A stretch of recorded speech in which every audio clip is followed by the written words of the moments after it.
ये लो पानी P low. क्या कहूँ तुम्हें? मिस टूअल, मिस कैनन आपको बुला रही हैं।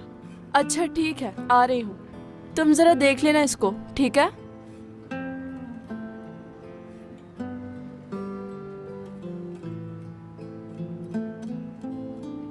अब कैसी हो तुम? क्यों, किस लिए पूछ रही हो? क्योंकि मुझे फिक्र हो रही है। मुझे नहीं बल्कि सबको तुम्हारी फिक्र है। मगर जो कुछ भी तुमने किया वो अच्छा नहीं था दीदम। तुम्हें ऐसा नहीं करना चाहिए था। मेरे सामने ज्यादा ड्रामे मत करना। अच्छी तरह समझती हूँ तुम्हारी मासूमियत को, मगर फिक्र मत करो, ये बात यहाँ खत्म नहीं होगी। तुम्हारे दिमाग में जो कुछ भी चल रहा है सब मालूम है मुझे।